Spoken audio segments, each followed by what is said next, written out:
No preamble. No speech. We're just gonna get stuck in.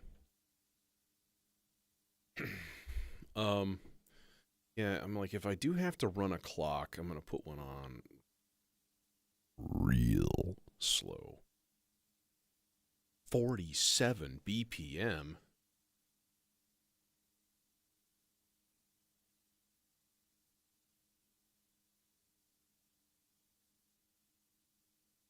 Test, test, test. Okay. All right. I have no idea what we're doing here today. No idea. Not a clue.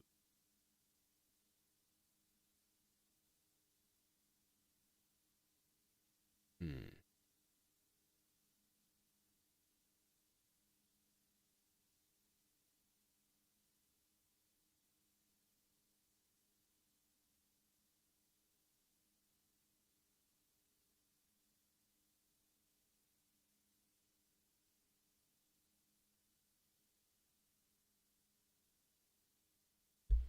All right.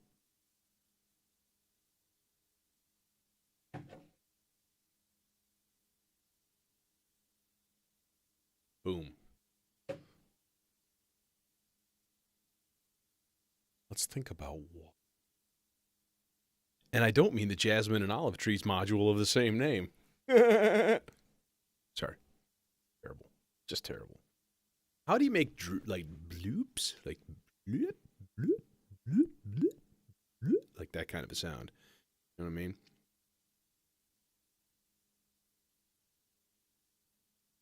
Is that just like a filter, like self-resonating and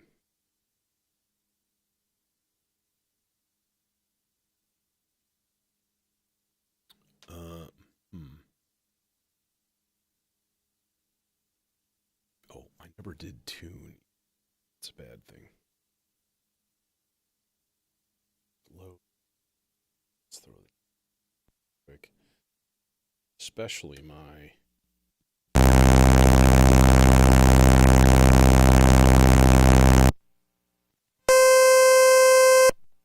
wow, that's really loud. It's really, really um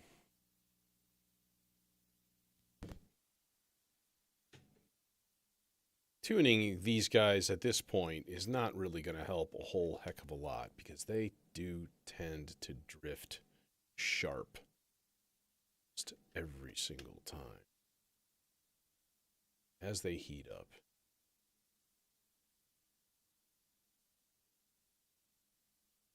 Yeah, that was supremely obnoxious.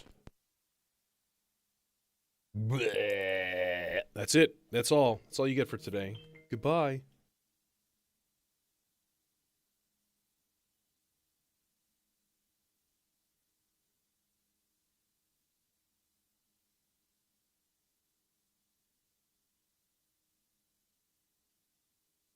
Hmm.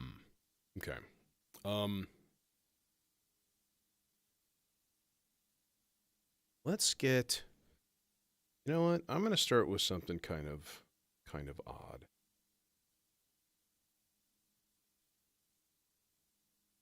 which is maybe some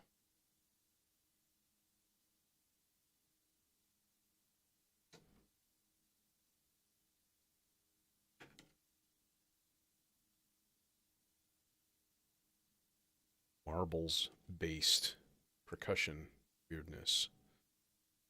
No, short cables ain't gonna cut. Damn.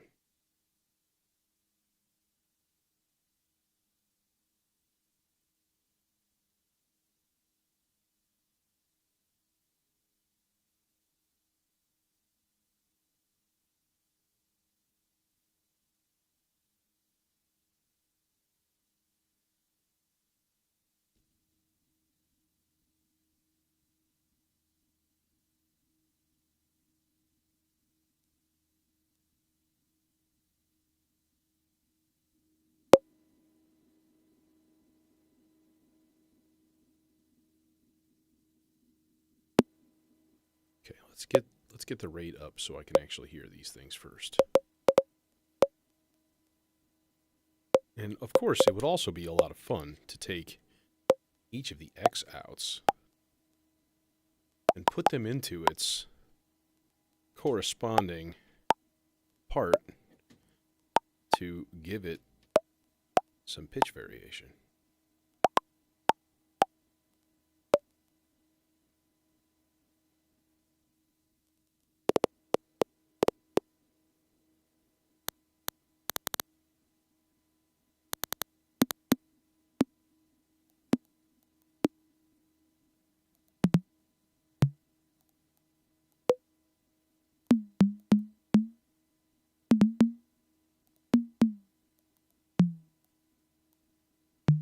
Give these guys a little bit of hard pan.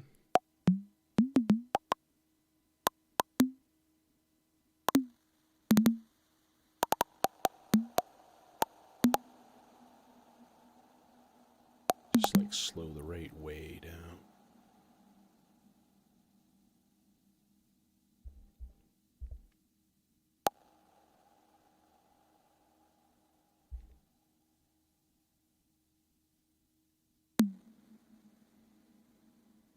Okay. That reverb, it's not the greatest.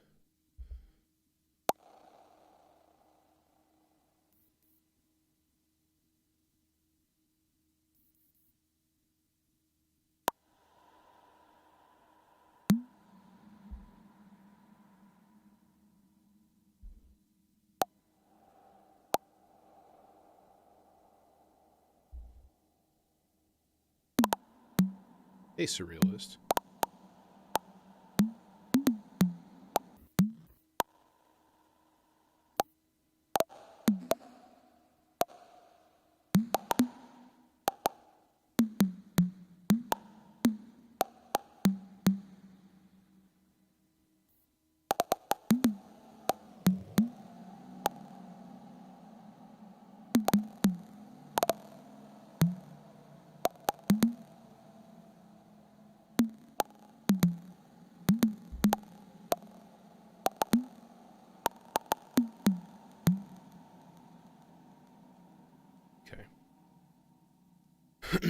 So we got a little accompaniment, just a little sputtery, doo-wacky thing going on here. All right, here is my other question then. I'm just gonna pick C. I think C is a pretty easy key to deal with and to work with, and so on. So we get this guy.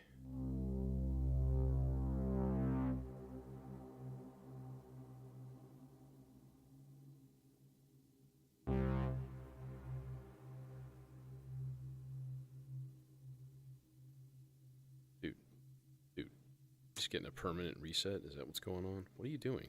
Go to the next fucking step. What are you doing?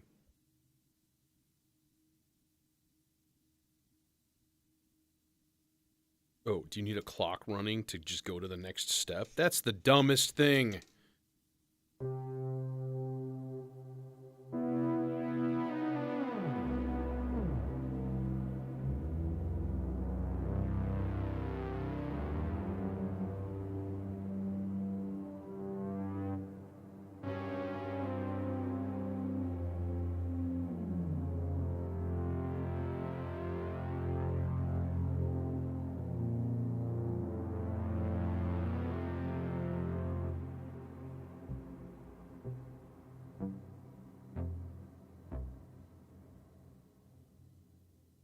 All right, now here's the thing.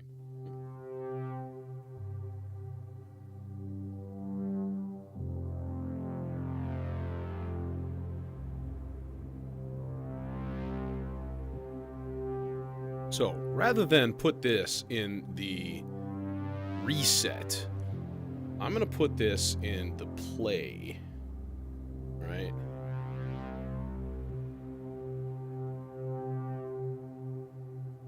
Okay. And then, well, we're going to do some fun stuff with tuning, because I think that's a pretty nifty thing about the subharmonicon, is you can throw it some crazy tuning stuff while it's doing its thing. You know, it'll do a different thing. Stuff. I'm going to take the second slowest of the sloths and put it in This guy is a clock divider. Big time clock divider.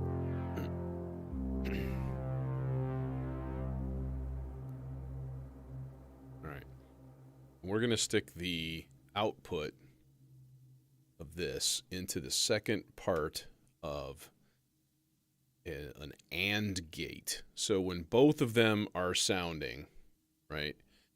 So when we're getting a high voltage from one, and we're getting a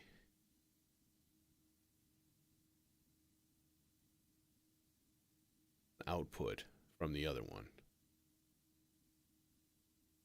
then it'll send a play command to the subharm. It's not going to happen very often.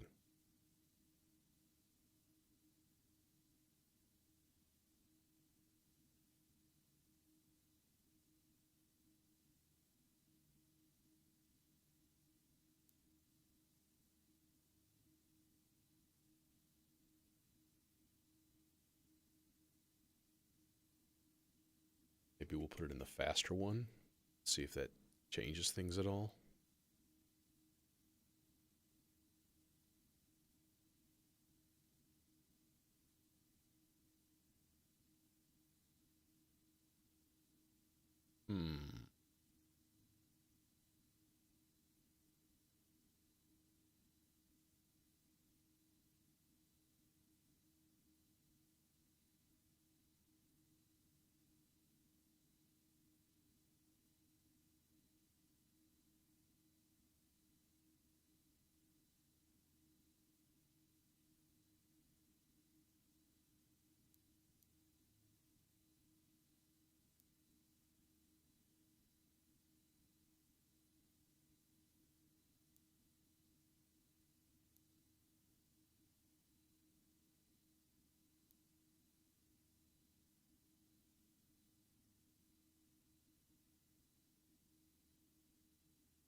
It's not, seems like it's not doing anything at all. That's really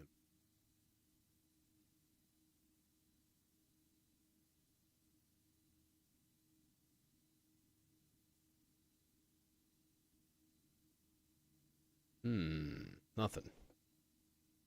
Do I have it in the right place? Yes. What about in the trigger input?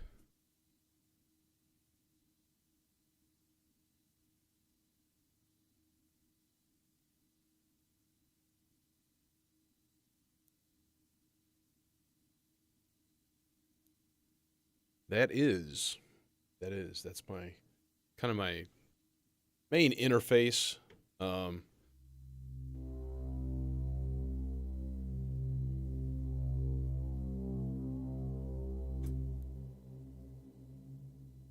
gonna work now. It seems like it's just always gonna be playing now.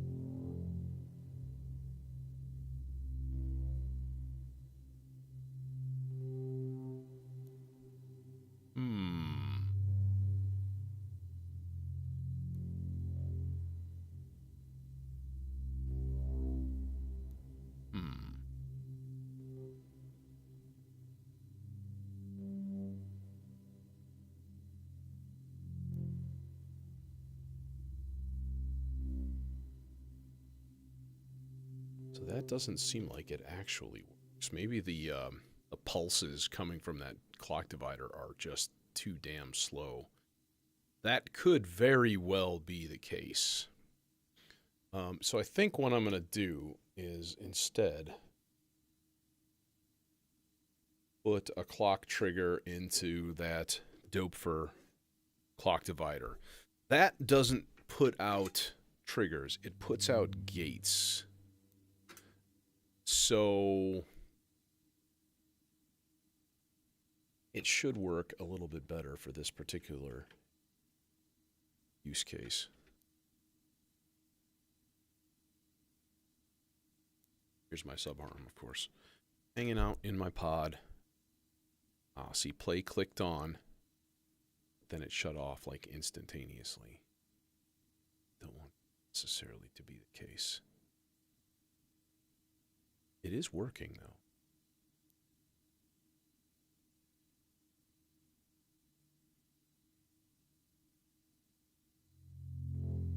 There we go. Okay, cool. All right, so now we got this here SIG, right? The SIG that I have two melodicers. So the SIG sort of kind of vaguely tries to duplicate what the melodicer does. It just works differently, you know? What I found is so really, really cool with it is when you use it as a modulator, right? So I'm going to turn down, let's turn up like quarter note a little bit, half note a little bit, whole note a little bit. And then we got to play with the octaves. So if I take the output of that and I put it into the tuning of one of the oscillators,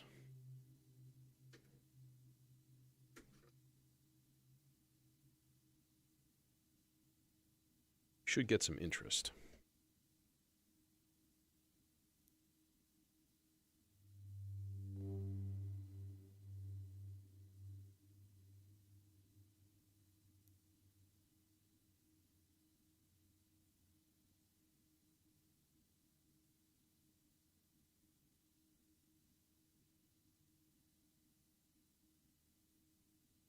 Come on, just play and do a thing.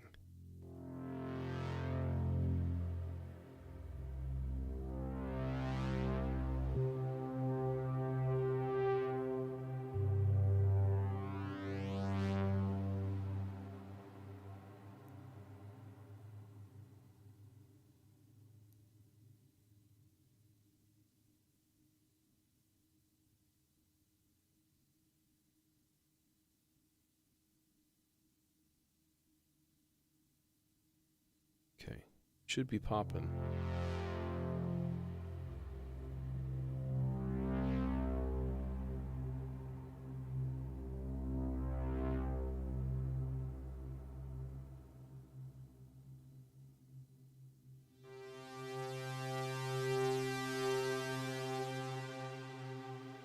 Except I don't hear it doing anything at all. Why?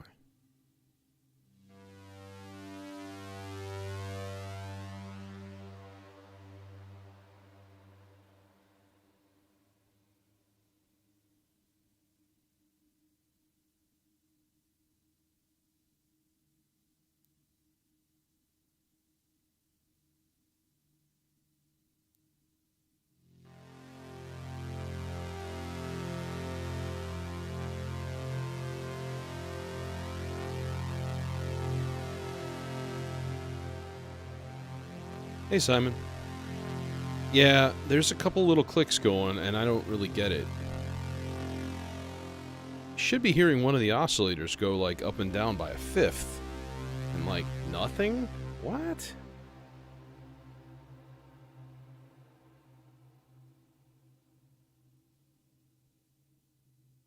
Because I have it in the wrong plug. Because I'm an idiot. Always remember. Finally. Okay.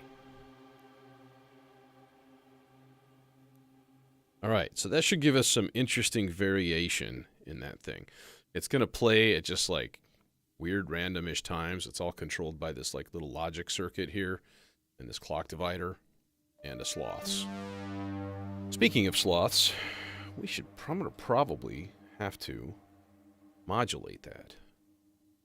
And it seems like the easy thing to do when you've got the stochastic function generator right above it. So we'll go minimums, maximums pretty high for the max, medium speed for the minimums. We'll take outputs of those guys. Offset, so we'll go negatives. And yeah, we'll see what that does to our sloths performance. It should do some interesting shit.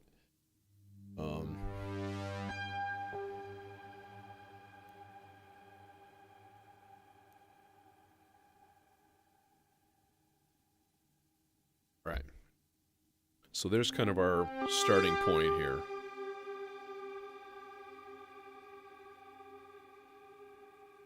Let's quiet that guy down for now, though. It is pretty quiet, too. Okay. I do want to try to make some bloops. Some, like, bloop, bloop, bloop. And I'm like, how? Obviously, we're looking at, like,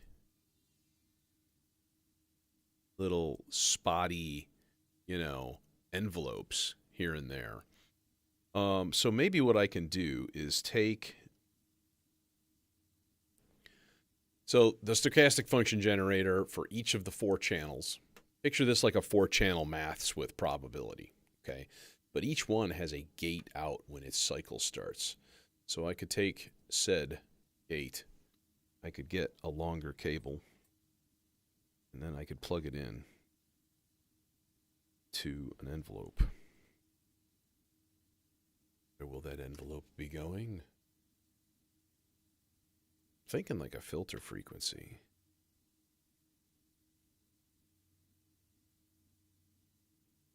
Peachy keen. There, then you tight it all. So that's good. So we want a slow attack and then a really fast drop off. So just like whoop, whoop, and then nothing. You know, and then theoretically, if we duped that envelope to a VCA and the filter frequency, that might do some interesting stuff. So let's do that. Oh no, this isn't going to work. The first thing we need is a filter that's actually going to ping or like self-oscillate when you crank resonance up.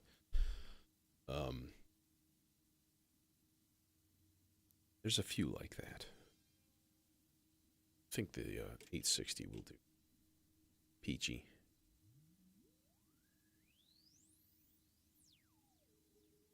Or not.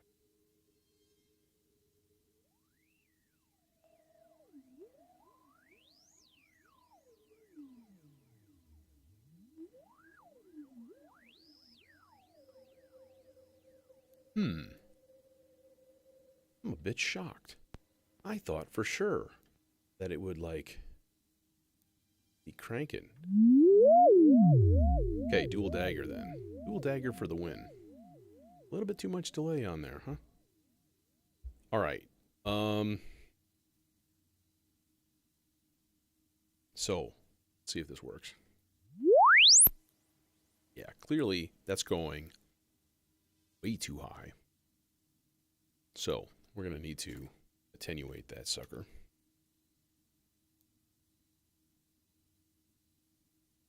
Wait a bit.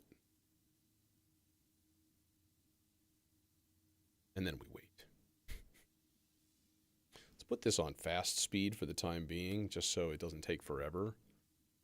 Be like, oh, nothing. Thank you for nothing. Thank you for doing nothing. Very good job with nothing.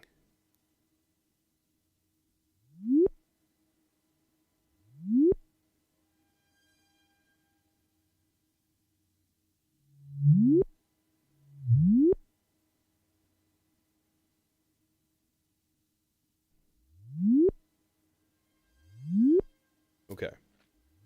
Now, the other thing we can do is do a little bit of affecting the filter frequency in general. So, like, can we?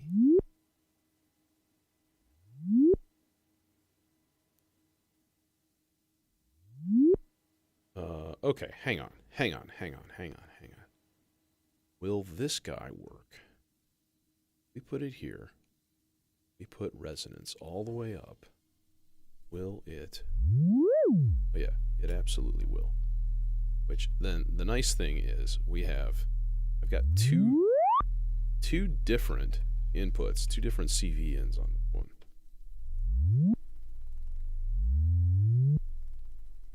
Okay, so this is the envelope. In which case, I don't need to attenuate the envelope because it's going into CV that has attenuator already.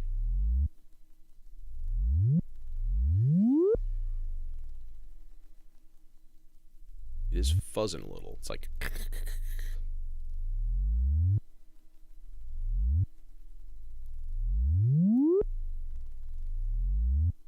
Okay. So if I take that envelope then, and I duplicate it, right, and I throw it into a VCA, I should be able to get a volume control also, which would be lovely.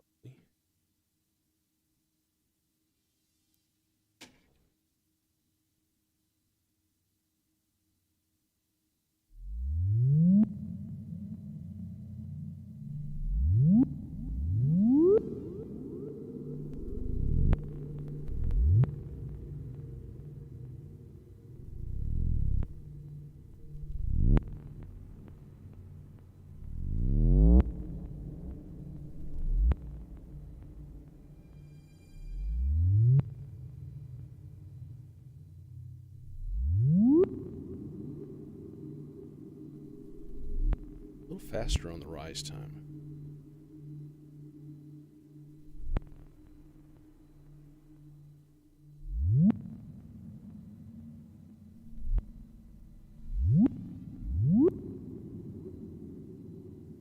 It takes some tweaking here, you know.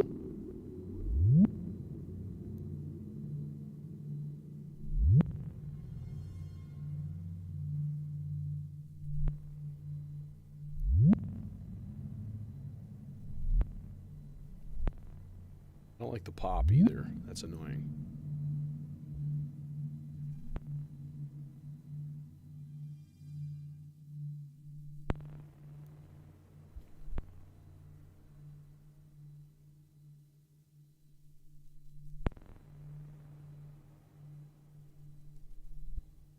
There we go. You can get rid of the pop pretty easily. That's just because the envelope is cutting off like instantaneously.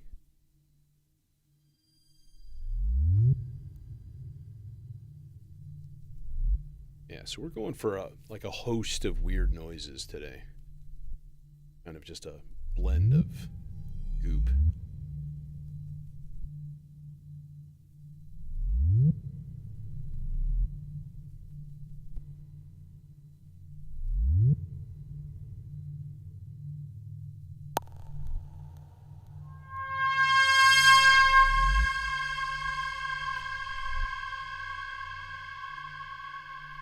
I approve of that reverb. It's nice.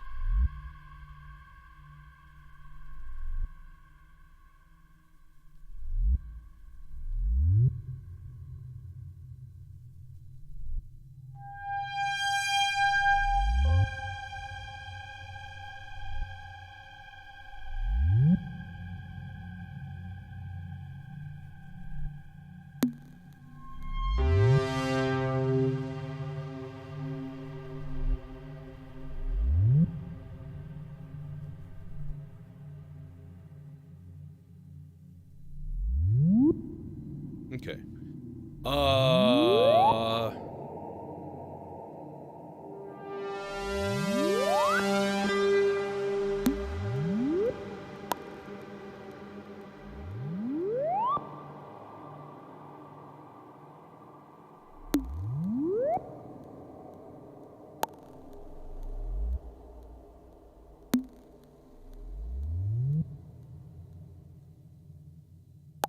Evil Ways, what's going on?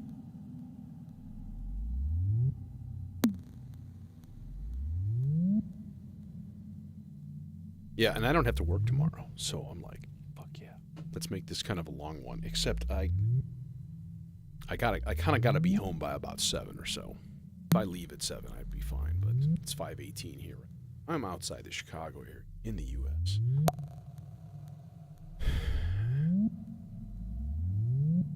Okay. I'm thinking a soaring Blade Runner-esque melody. That would be a fun thing to have.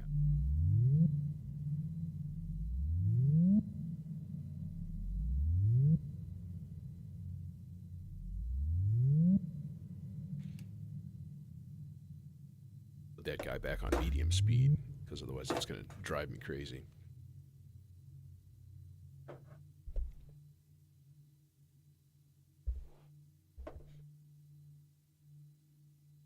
Yeah, Interstellar. It's a tough thing. There's a few things that I've got in my favor gear wise. I have multiple clock dividers in various types here. That's a huge one.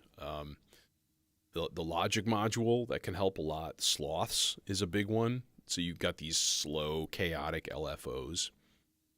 I will say, 512 Systems, the people that make the Vector, he came out with a new LFO. It's just the quad LFO. 4 channels, but it also does like Lorenzo tractor kind of stuff, like the sloths and a bunch of other things. And you can dial them into like multiple minute cycle times, 30, 40 minutes and more. Like you can go kind of crazy with it. I'm very tempted because it looks like a super, super cool module. And I guess I could fit it in here.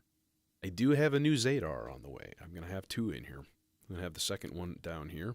And I'm going to try to get the NIN expander too, because extra CVs is not a bad thing.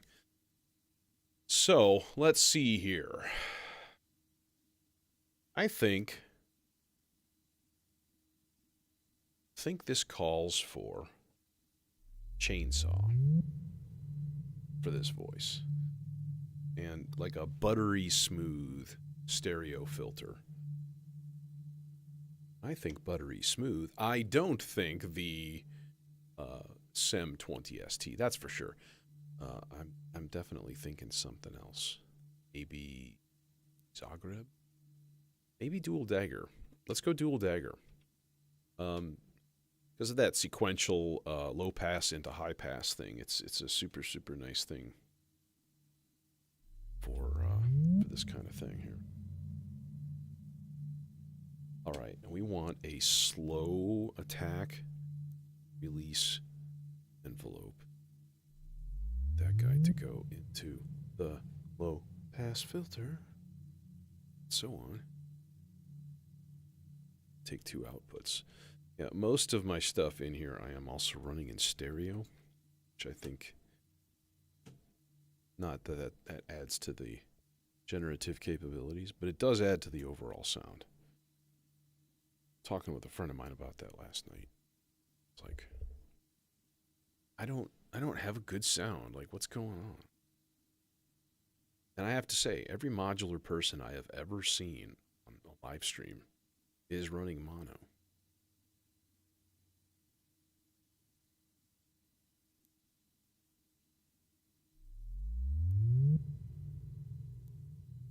Yeah, man, the Hydrasynth it's a potent machine.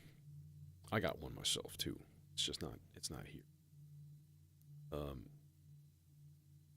Okay. What do we got? Where are we at? That's where we are. Okay, let's turn down the rest. Let's see what we got, because my rest was up all the way.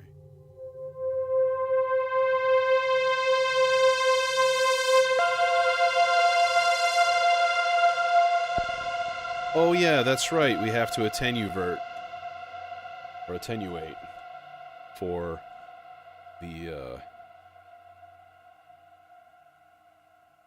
dual dagger, because it doesn't have a CV attenuation.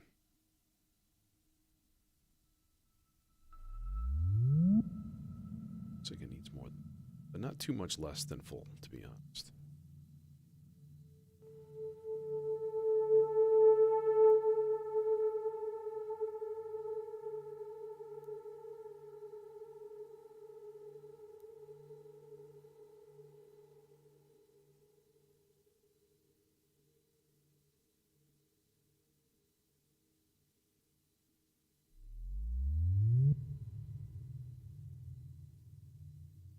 Yeah, absolutely.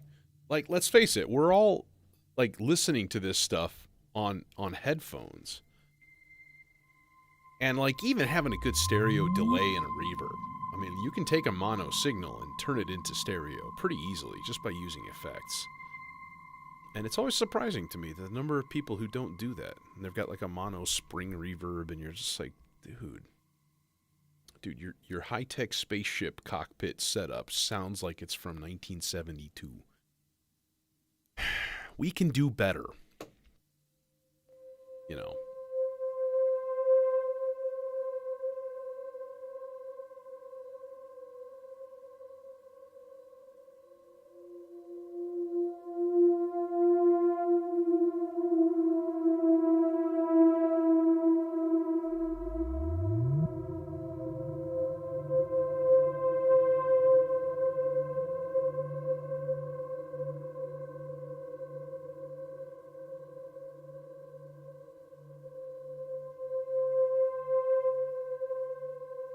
A little bit faster on the release and attack, actually, but I don't want it to be an equal, just a curve. I want it to be like more like and fall away, kind of like that. All right, we can give it a little bit of juice here. Yeah.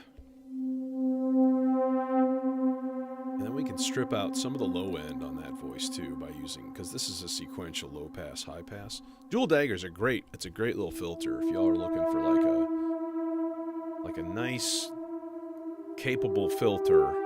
It lacks a couple of features, but it's got some extra ones that make it super good, and it's super small. You know, it's like 6 HP. Beautiful.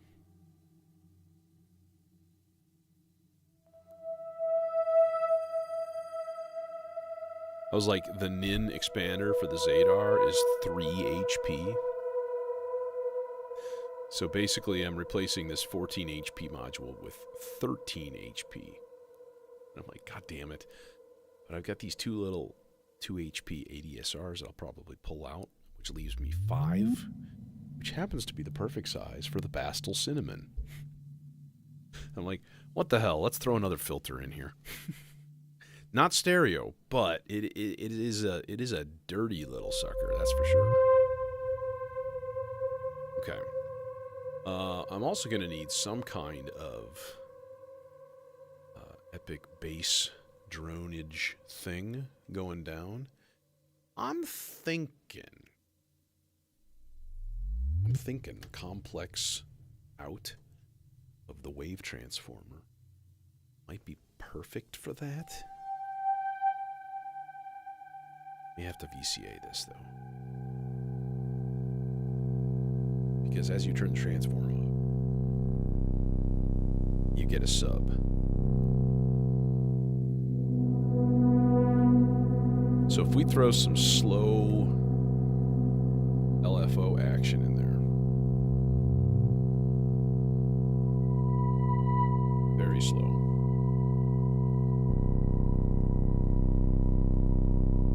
We should be able to transform it into sub pretty easily. Of course, I will say, check this out. If I run that sound through the stereo chorus, son of a bitch, I was all set to listen to this in stereo. Cable's not one. Have to burn the earth. Start fresh with the monkeys. It's all we can do. There, that. That's kind of amazing. So, actually, maybe what we should do, probably do, is I happen to have the black hole sitting here. It's not being used for anything. So, like, what the heck? Why not? Why not run the bass through effects, and then a stereo VCA? Maybe. Damn it. I don't have any short patch cables that are... Do like to patch by color. It's weird. I get it. But not really. Especially when I'm streaming. And it's like, you can just look at a voice and trace the color path. Okay. Now we know where everything is and what it's doing. At least sort of kind of. Oh, perfect. Perfect. Transform our base to the end of the world.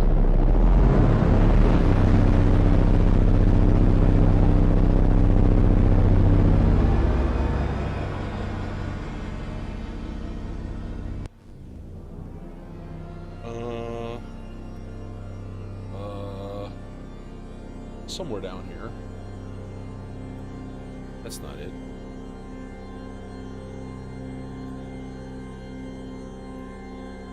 Well, and what I'm really waiting for is the 4MS meta module. I think that's got some potential, and I'm not saying that I'm going to buy one like right away, but I think it has the potential to be pretty freaking awesome. If you don't know what that is,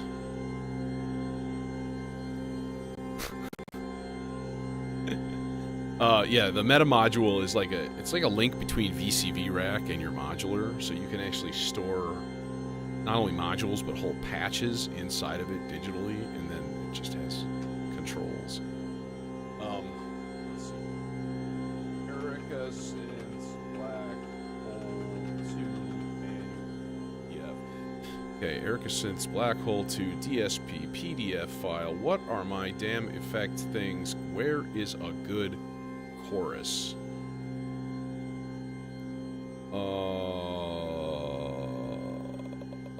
Everything that they have is like, this effect will murder your family. Stalker reverb, right? Hellraiser delay. Havoc chorus. That sounds good. We could get some Havoc going.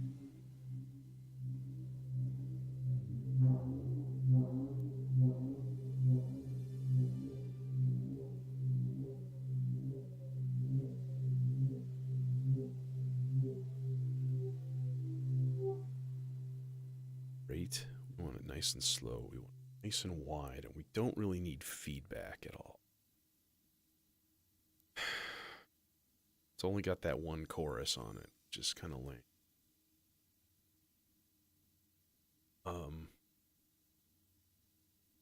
Hi? Where are you at? What? Huh?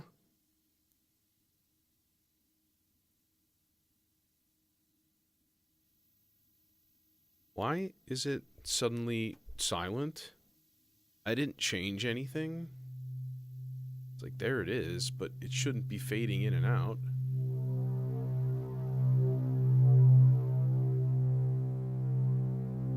There we go. Just a little bit of nice...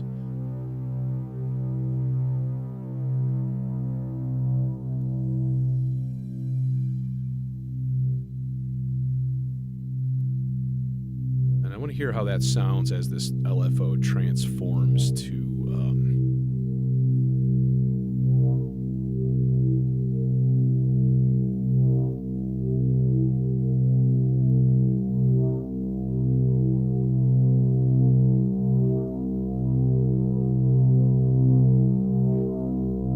as it starts adding some subharmonics. You're going to hear it starting right now.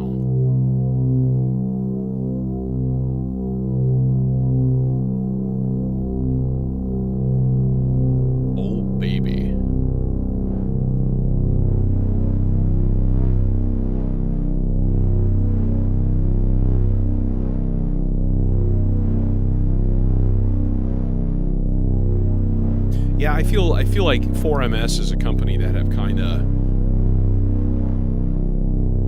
like they had some huge hits for a while, and like they had the like rotating clock divider, you know, like that thing is a great module, and like now they've kind of like sunken down to like, let's make 15 different envelope generators. That to me, they're great. They have great features, but they all seem like they're too damn big, and it's really unfortunate. Okay, let's VCA this guy, and let's put a nifty keen modulator of some type into that VCA. And I might go super, super easy with that and be like, sloths, done.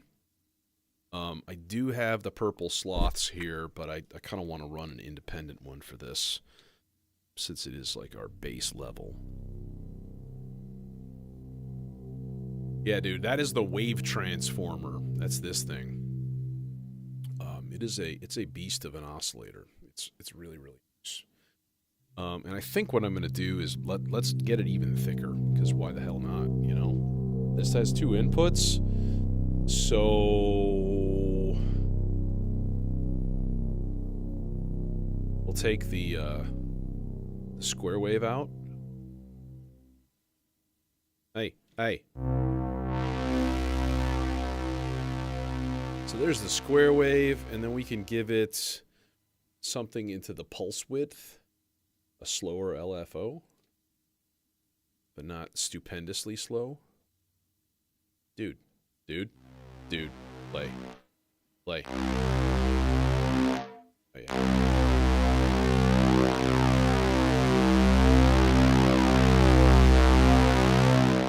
Balance that out with the... Oh, baby. It's like they just tore my butthole. Ow. And then filter that guy way down. And we need something modulating the filter, obviously. So I think that is a good place for the sloths as well. Let's go there. That guy's up all the way already. This is the mid sloths. So this purple trace right here is going into the purple contacts on my Zork's strip. The other one, the red one, is coming from the faster one.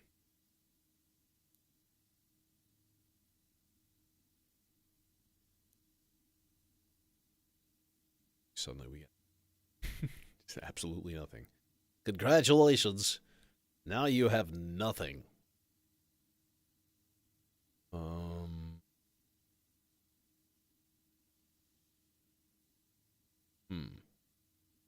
Well, we know it works. So I guess it's just going to kind of do its thing. The only thing that's left is to send it some note data. I think maybe the best place for that would be...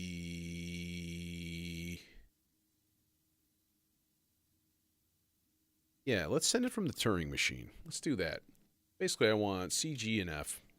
And we'll just do, like...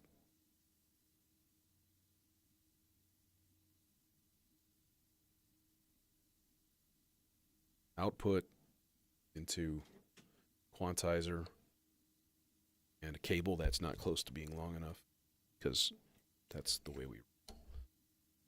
Oi!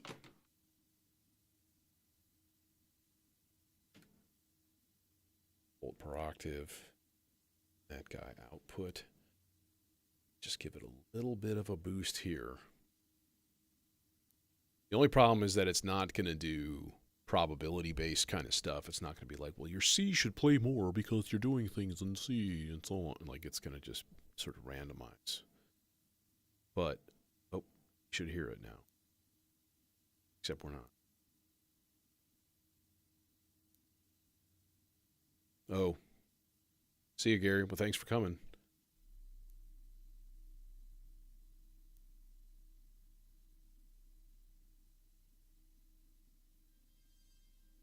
Yeah, and I have the pingable LFO. That one, that's not bad. Even to use it as like an attack decay envelope, like it actually works pretty good as that.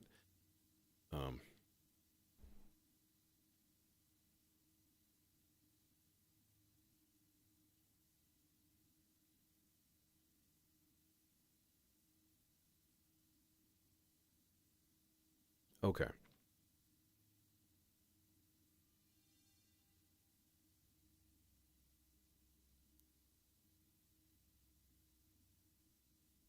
Okay, I'm going to set up a really quick little voice, and in the meantime, I'm still listening for the bass. And if you haven't been here for one of these generative sessions like this, the hardest part... Yeah, dude, I'm excited for that. That's going to be super cool, X. I'm pretty pumped for that. Pumped for Jory too, and honestly, the whole crew on Reflection. Like, speaking of which, I gotta pull discs when I get home. I forgot I was gonna do that before I left.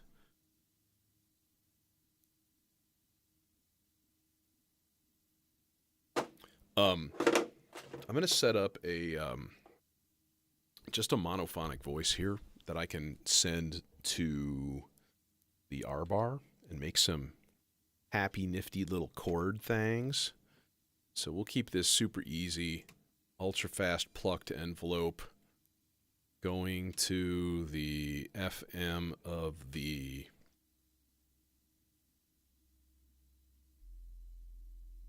All right, hang on, though, before I do this.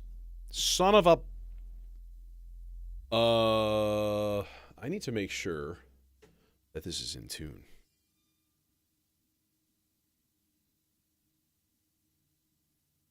Because right now, I am not 100% sure.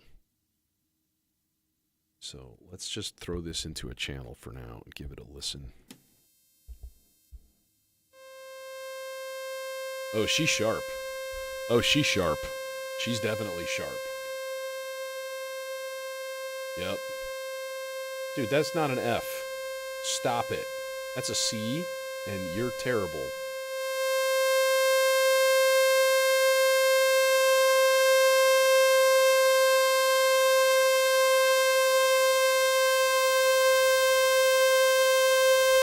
It's trying.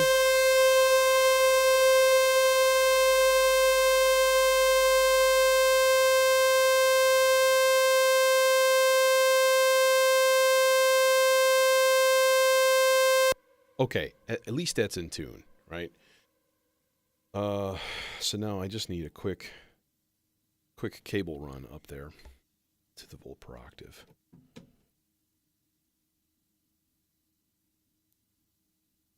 We should be getting a nice happy.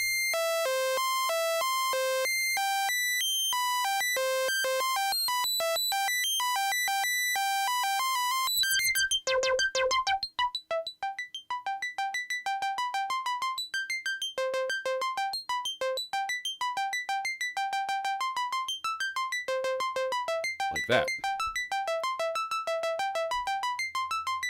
Use a little more FM. Slower envelope. Or faster, I mean.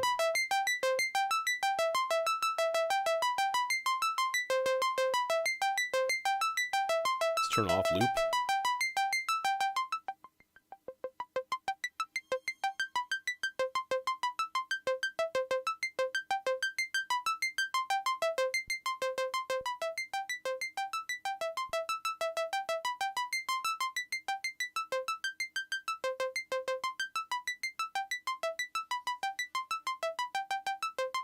All right. That's going into the R bar. Okay. And we're going to record that first one while I patch a filter. Let's go into the carry for this thing because it's got a nice, fat, juicy input gain to our advantage. There's one complaint I have about the R bar, which is just an absolutely fantastic module. It's that the output, unless you really drive the input gain when you're recording, the output does not do great things. Okay, so then what we can do is just sort of narrow the range a bit on each of these. Okay, outputs, because I need to be able to hear this. That would be usually, generally speaking, it tends to be a useful thing. Generally speaking, it tends to be kind of a super sweet thing, All right, the thing is, I'm going to do another thing, which is to patch my sub-mixer here, my little Erica Synths mixer. That guy's going into the Aurora. Aurora is going to just embiggen it to a ridiculous amount.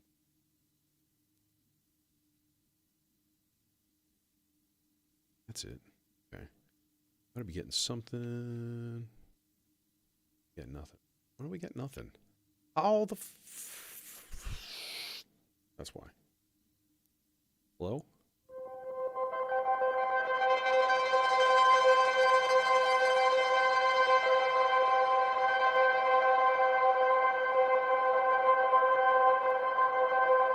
Okay, thing is,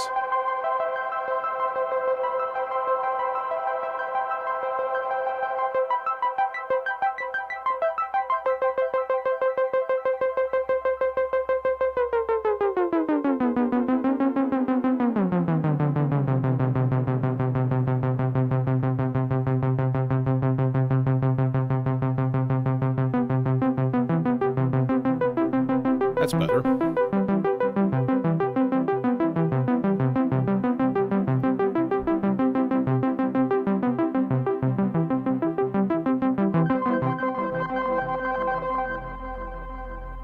I've said it before and I will say it again. Is there anything in life better than a sawtooth wave through a filter? I don't think so. I don't think there is. Okay, motion control. Oh, do you hear the bass? Oh my gosh. It's working its magic.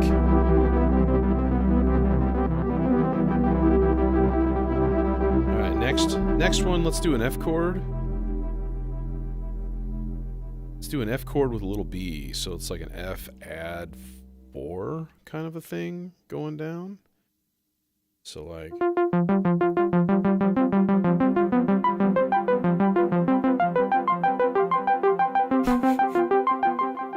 Yeah, you're right. It's true.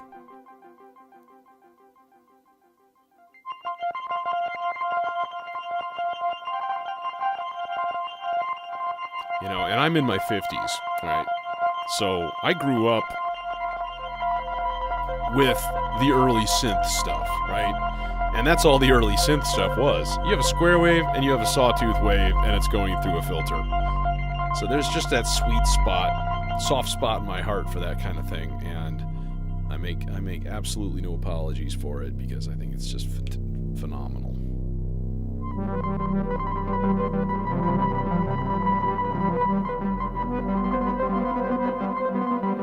Okay. Now we do a G chord.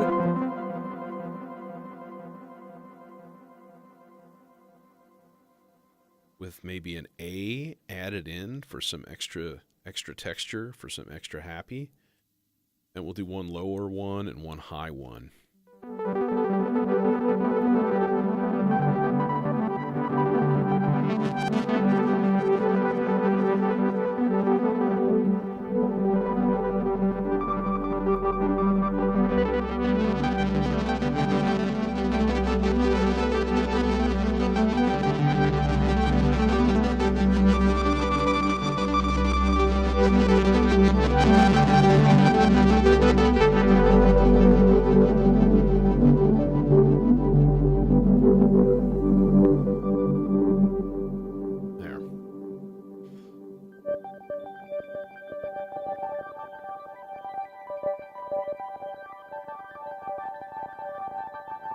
And then I got to think, like, what do we want in the layer control here?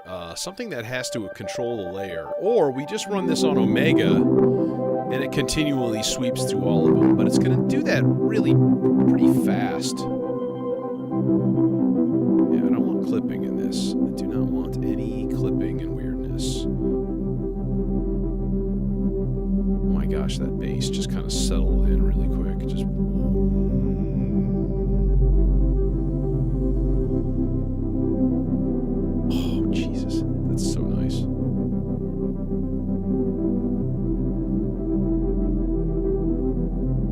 not very loud, I will say.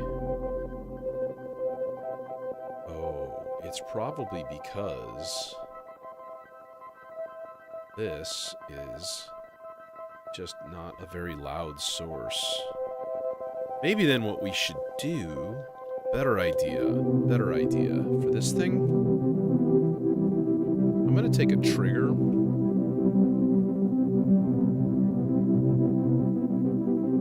From the Turing machine here. And we'll run that into a slow attack and decay envelope. So that at the same time it changes the nodes. Yeah, there. Needs to be way slower than that though. Yeah, now it's too hot. Yeah, that's what I figured. Yeah, so it's cranking the VCA up quite a lot. Why does this sound like it's panned in my head?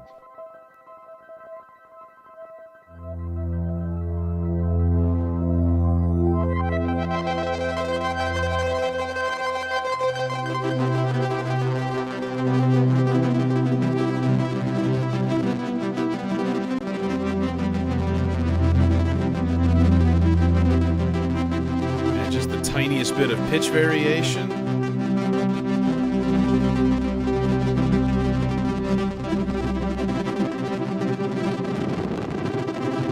Okay, and now for the magic. You ready for the magic? Mod input. Negative voltages. Okay, you ready? You ready? Here we go.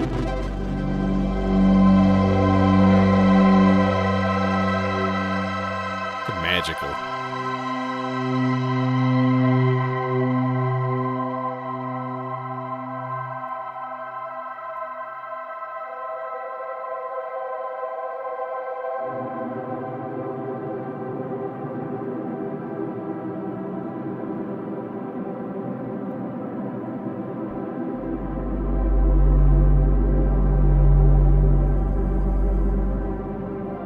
I still hear it overdriving. I think it's overdriving the filter.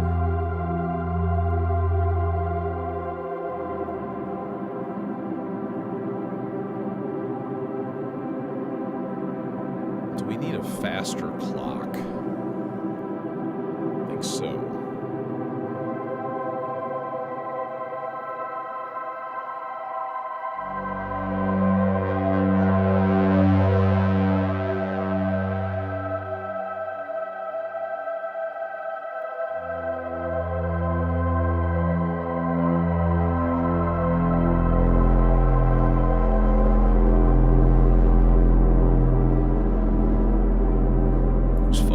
Somebody's fuzzing. I don't like it. It's probably VCA.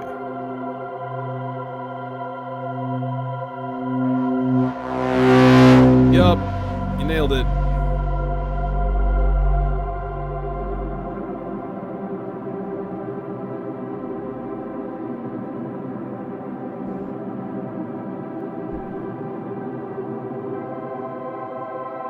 Okay, come on, give me another one.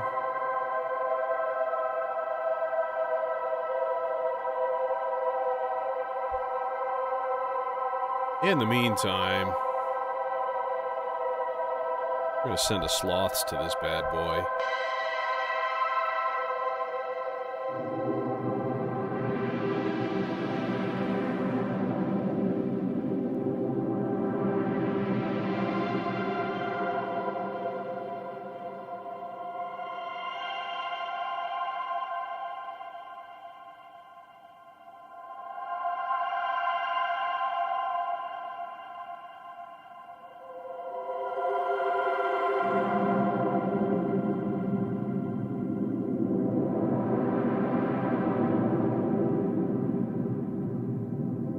Bass is still not quite dialed in, you know?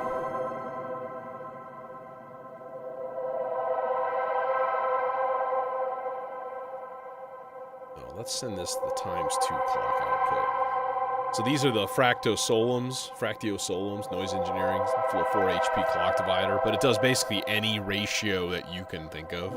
It's awesome. It's got a regular in and an out, but it also has a ×2 and a divide by 2 out. So one clock divider really gives you 3 clock divisions of whatever ratio you want. And it's got like an end of cycle out and stuff too, which is, you know, it's lots and lots of cool shit, you know. I have 2 of them, and I'm really happy with them. Bass. Oh, see, we don't have hardly any bass now. Oh, too much.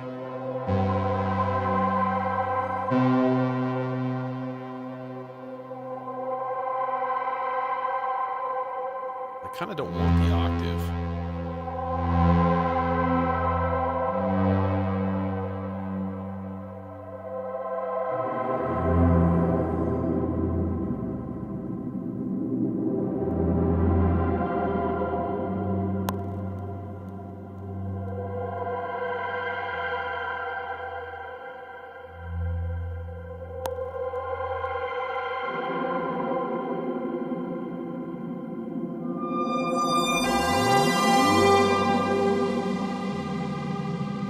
That was a thing.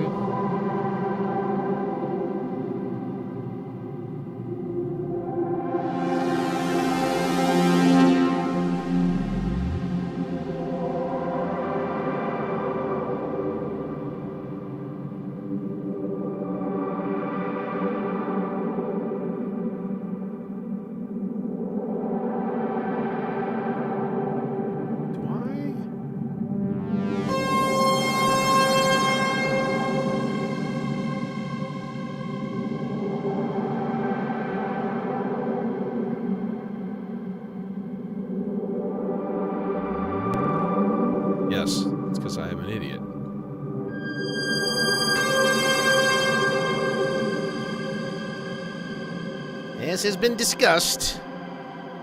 I plug things into the wrong place quite a bit.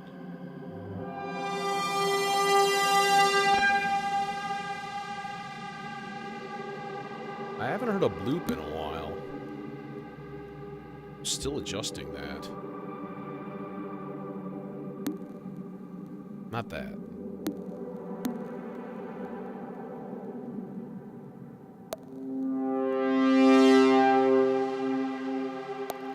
That's the subharmonicon.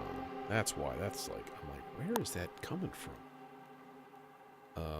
Not hearing the Vangelis-ish lead on top either. Yo, dog, where's my bloop? My bloop.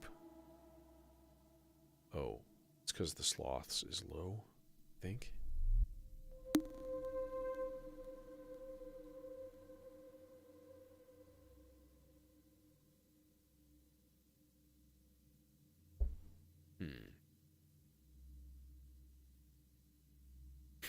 Everything is on right now.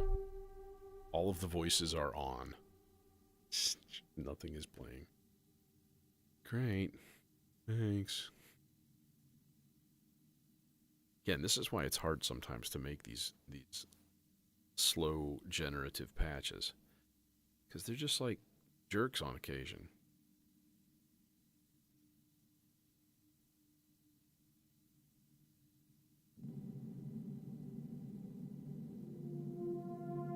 This in a purple one. It's a lot slower. I think that's going to work better.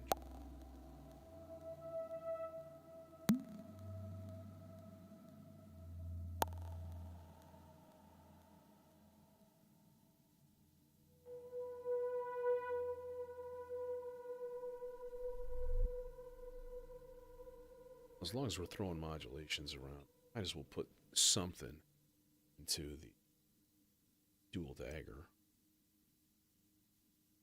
to the pan.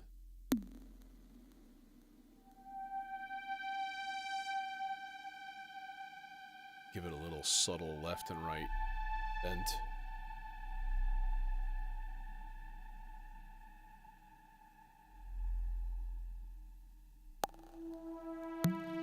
See, now I have no bass. For some reason, can't quite get it perfectly adjusted.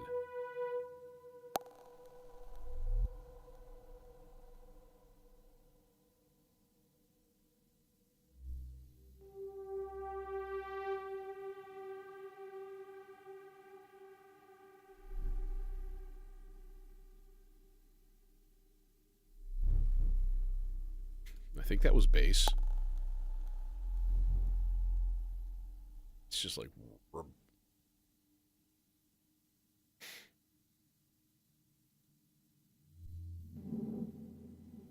So yeah, every once in a while, the sloth gods are just like, no, negative voltages for everybody. Everything shut up, all at once. Oof.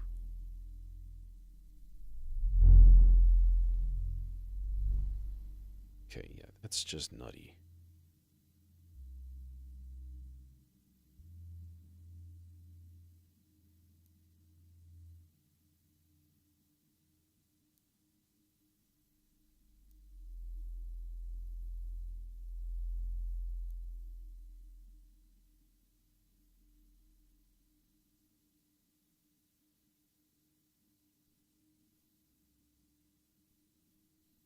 Nothing.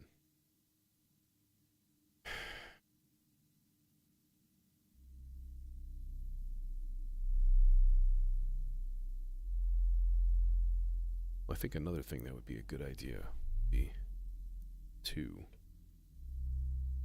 throw one of these sloths into the rate control of the marbles. And, you know, let our weird percussion and bloops and stuff just kind of like go crazy every once in a while, and then it'll go back to nothing.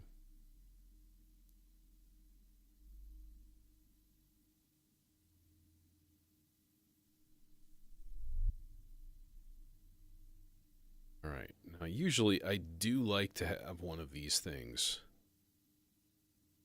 In fact, maybe I'll just use this same voice that I was using before as kind of an ongoing, put it on loop.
Pretty sure that should be VCA'd also. You know, modulated as per the norm. Probably with, let's do the red trace, the fast sloths. I think what else might be happening is that there's a little bit of a mismatch in terms of voltages. Like the sloths, I believe at least the basic, the top row one is putting out like +5 and -5. And then the y-axis is putting out, I think, not quite 10, but close. The Z should be the same as that. It's just reverse phase. So I should be getting the full voltage output of these things.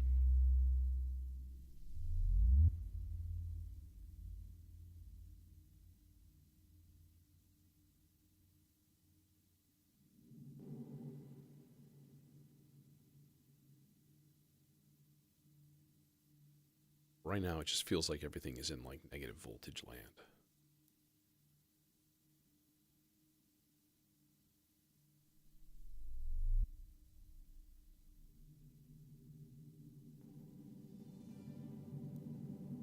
And I'm still not getting any peace.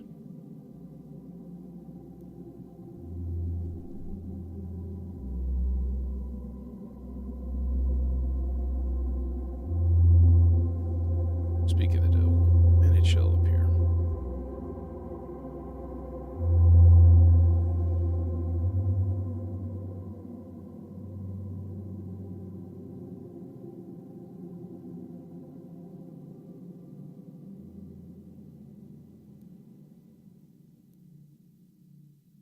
Yeah, I forgot the Aurora.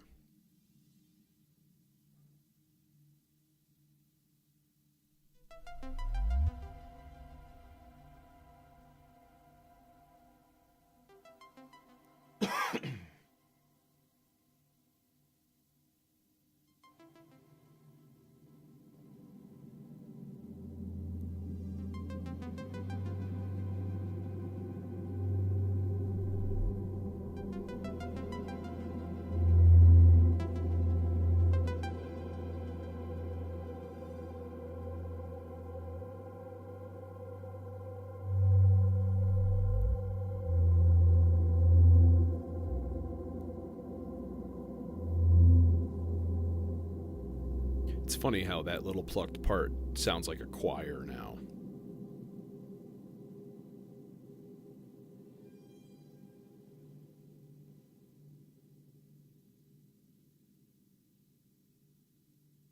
Okay, we need more. How about some white noise?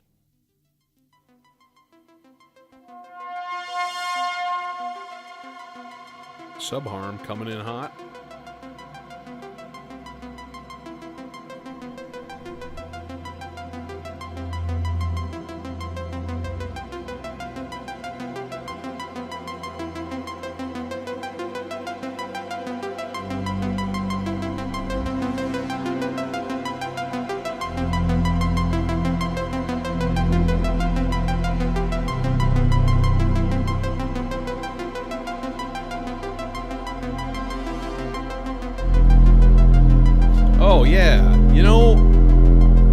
when you asked that, I was like, I think it does. I've just never done it before.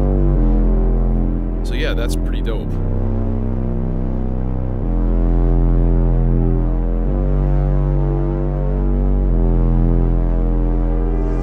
What's going on?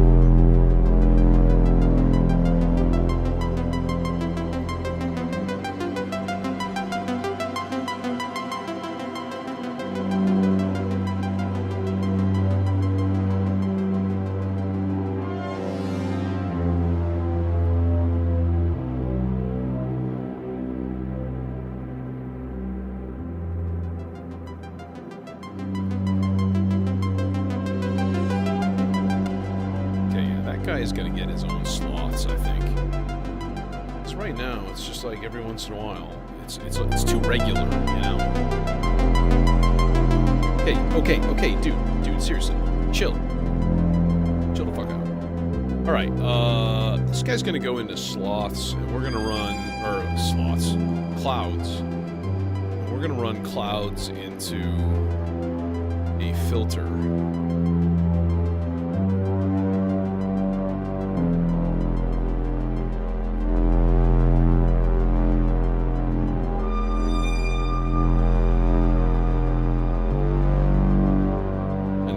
Popping off, you know, because like the god of sloths has declared it so.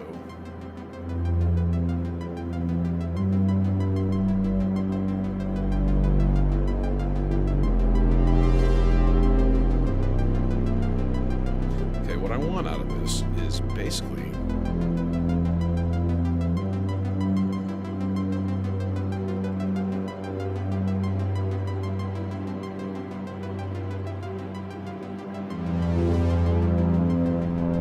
just a wash of tuned, like, resonant noise in the background. Wind.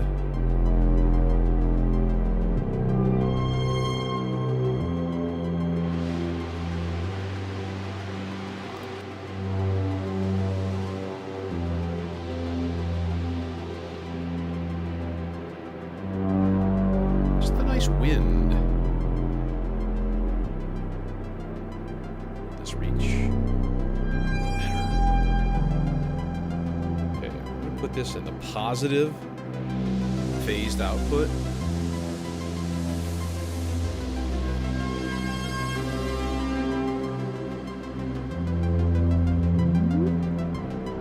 I heard a bloop. Did you hear a bloop? I heard a bloop.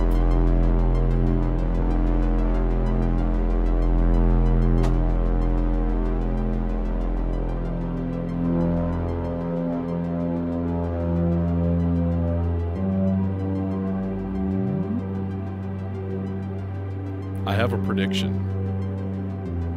All undermined. My prediction is you're going to get a melodizer. And you're never going to save and load patterns on it. Because it's just too fun to play with.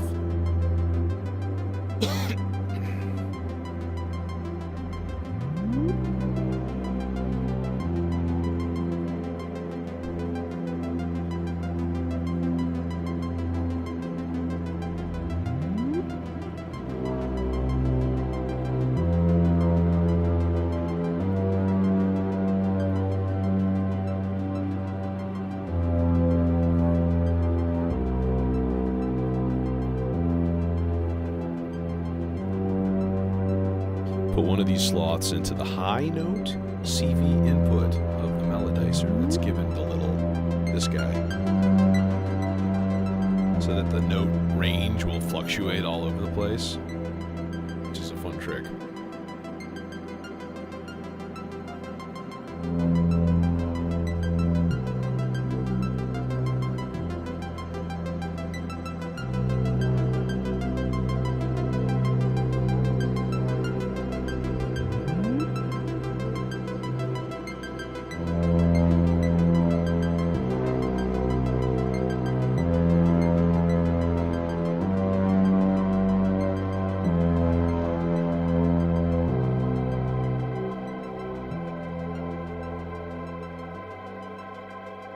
Yeah.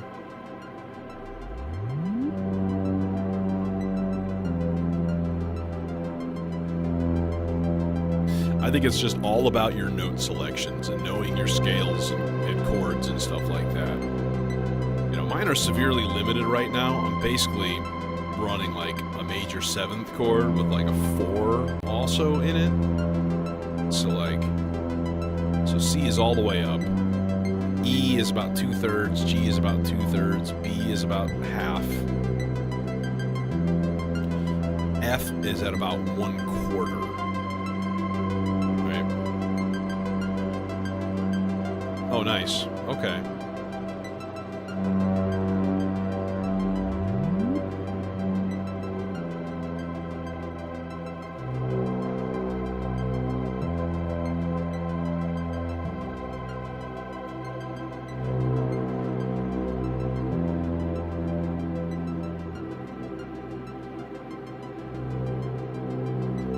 Clipping the effects unit, that's why. That's why the bass was like sounding all farty and crappy, you know.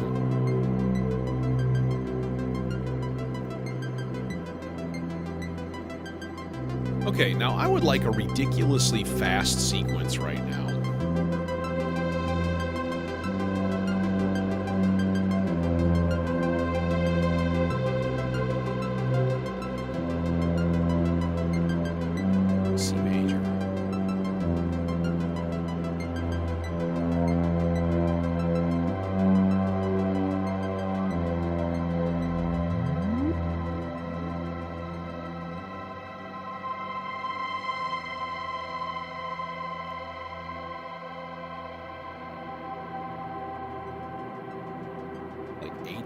Parts, just like ultra basic here. We're gonna put it at like 64th notes. So that's just going.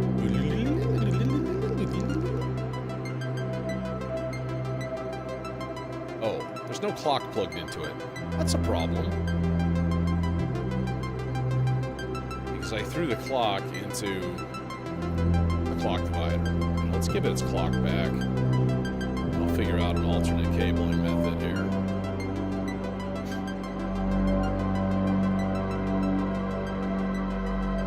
I've got a nice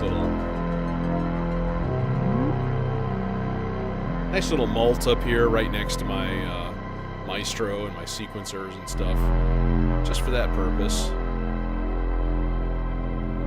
Okay. Now we're gonna make a nice little sparkly patch here. So this is gonna be all the pink traces here, the pink wires. So we'll take pitch 1 into the cloud terrarium.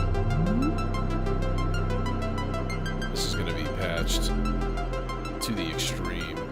Extreme! Yeah, but it is. And then we'll go...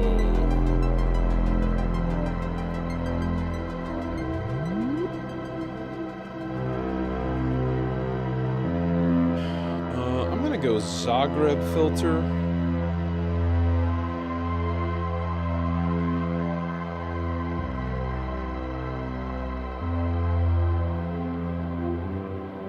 This is going to go straight into the Versio, the Melotus Versio. Put that guy on.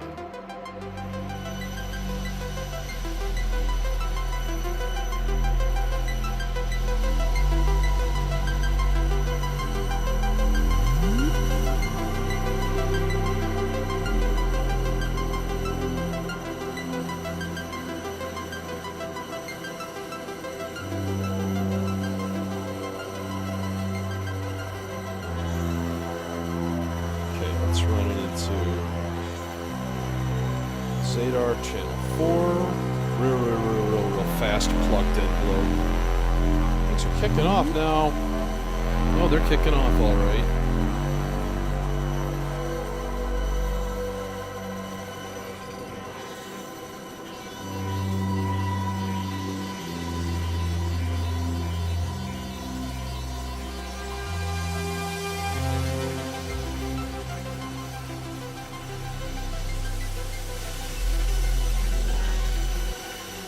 Okay, I need to tune this voice up for a second.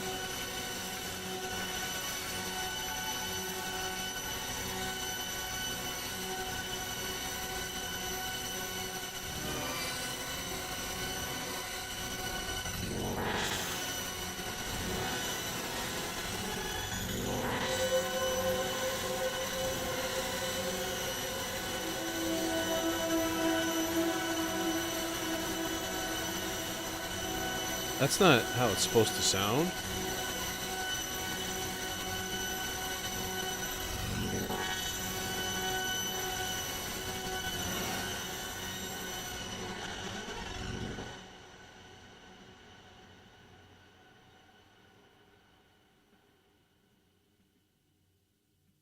It's a little nutty.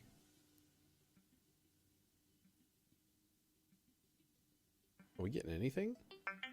There we are. Okay.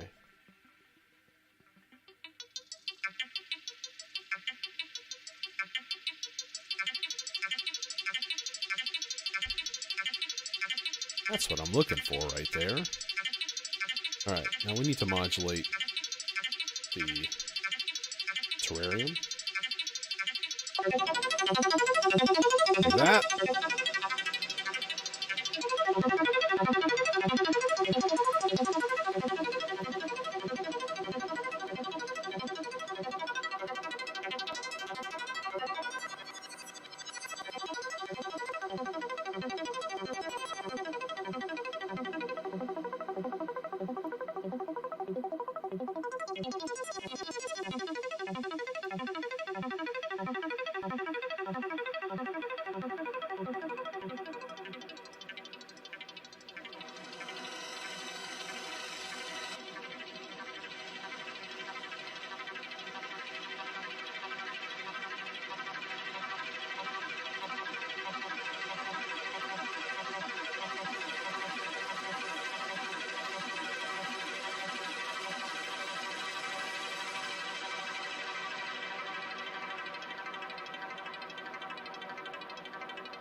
We're going to put this on random.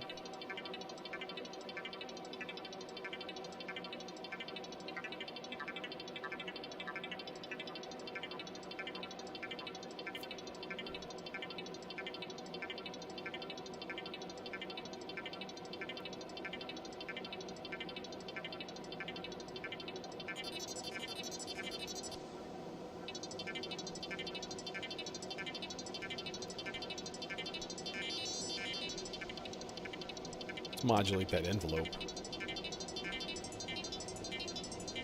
Ooh, it's an F chord now. Happy.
Alright.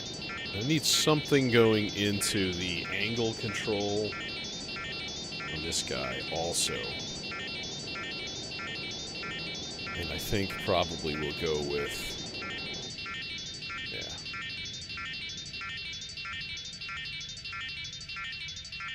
There we go.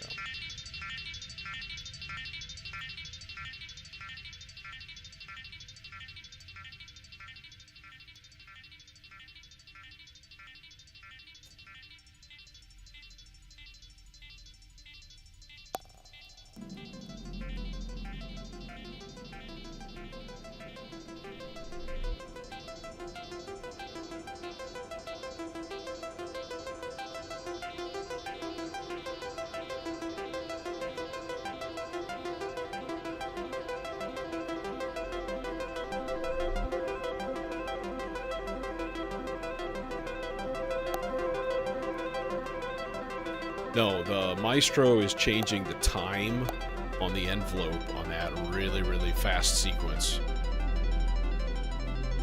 Chords are being changed by randomized bass notes and the subsequence in the vector controlling that sequence, that fast one.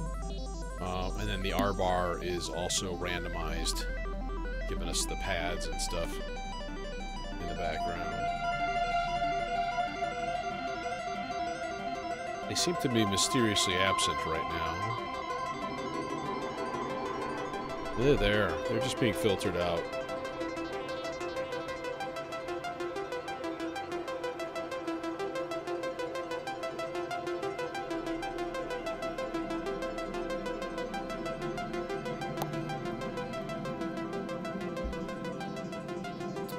So you got to exploit the human brain, see, like, there are limits to our perception of time. When you get a slow clock rate, like right now my clock is running at 47 BPM, right? And at that point, given somebody, if you give somebody like a 4-measure, 16-beat rise and fall, it's hard to tell that it's regular, because we don't really keep track of those long distances of time that easily.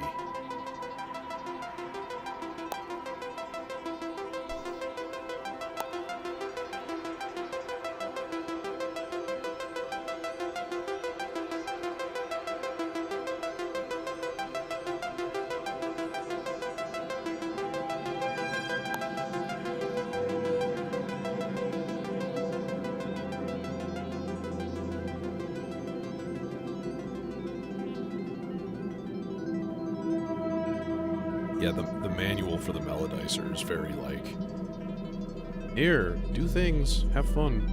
No, it's a little more detailed than that. Do you know you can also use it as a stochastic quantizer, right? Which is super cool. So I can run it from the Turing machine and actually have it play like the C more often if the voltage is close, you know? And then like you can limit the range and stuff just like normally, just use it as a quantizer. It's really cool.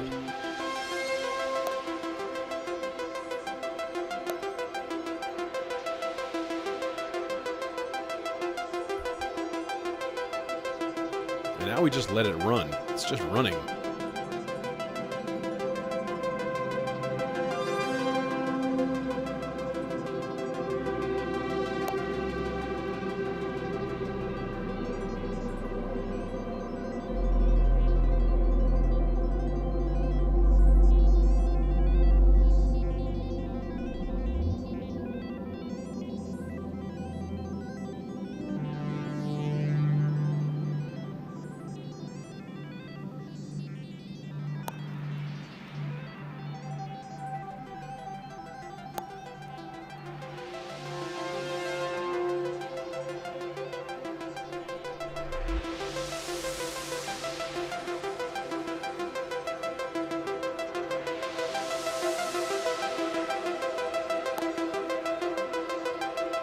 It's got to go into a slower one. I'm actually out of slower sloths right now. It's really unfortunate.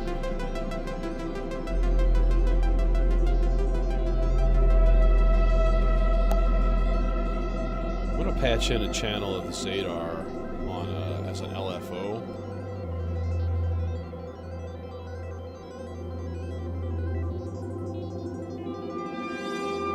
Just turn it up really, really long for the filter level on that wind noise.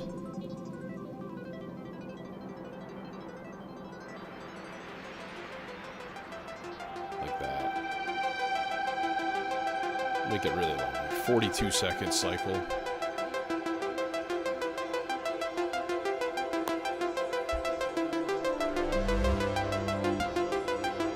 Yeah, I love them, as you know.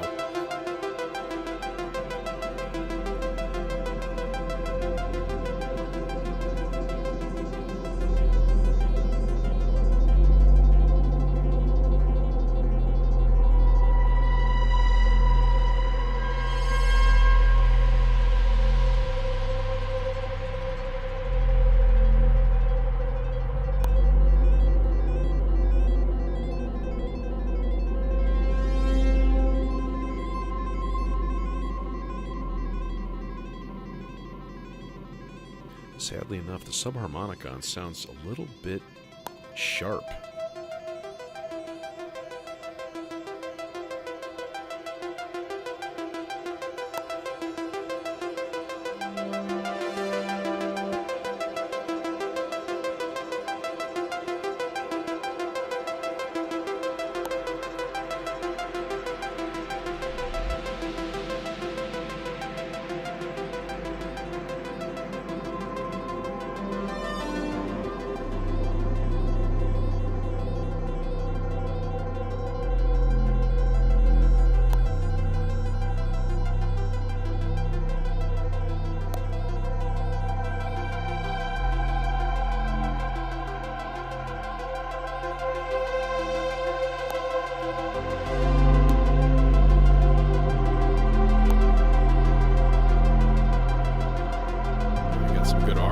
Action coming in.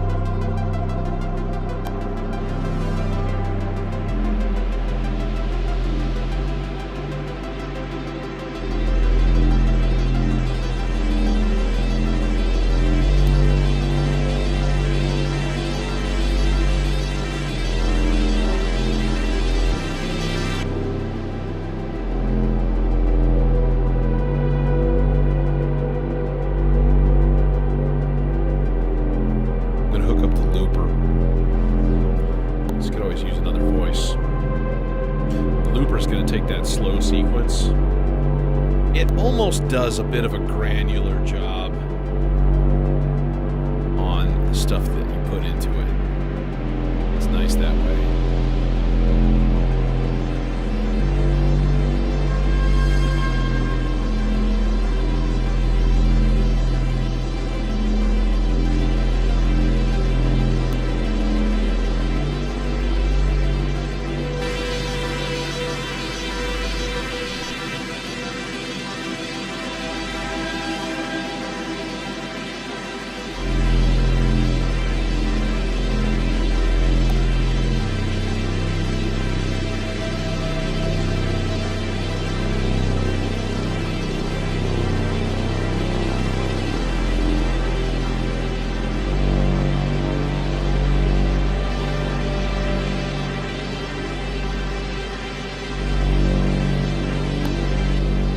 Thing is,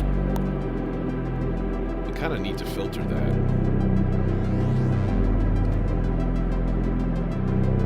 We got filters. Oh, we got filters. We got filters for days.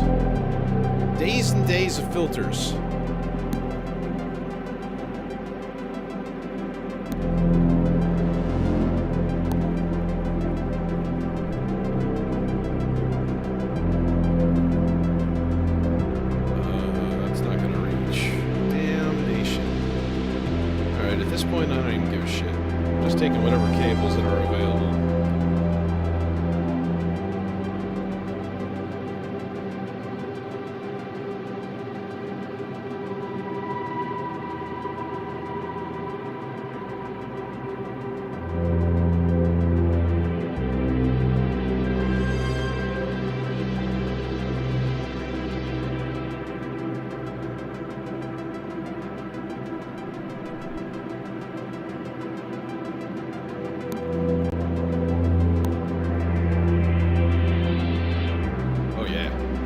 Oh yeah.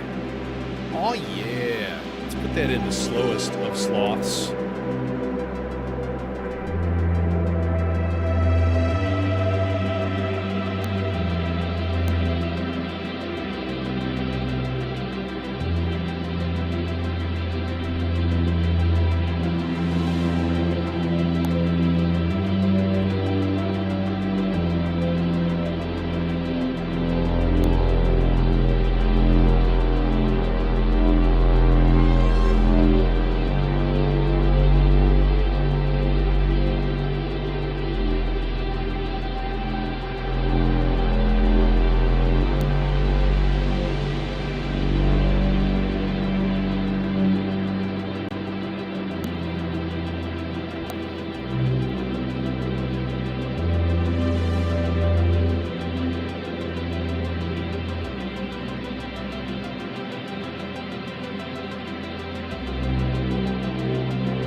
occasionally hearing the bloops.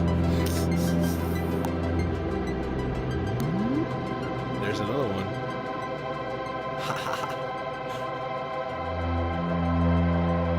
It's funny.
dissonance there.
It's an icky sound. I heard an icky sound. I don't like it. It's icky.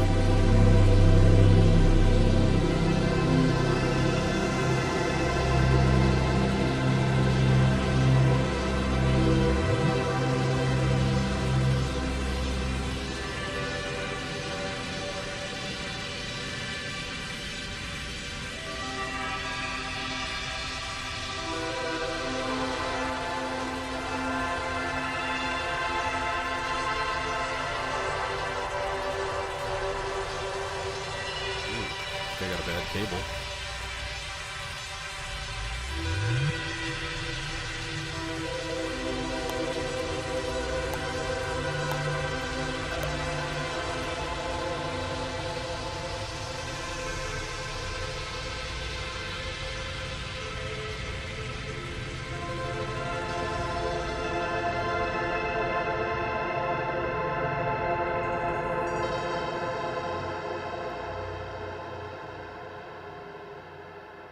I think that's going to do it for me for this evening. And, yeah, it's been fun. But I think I'm going to stream tomorrow night. Oh, bloops. You keep blooping. Doing your blooping thing. Good job with the blooping. Very, very good job. Yeah, there's some funky tuning stuff in there, too. And that was kind of annoying, you know?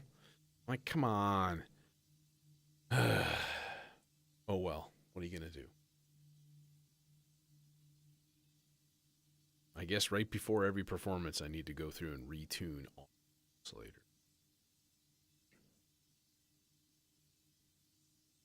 Anyways, see you.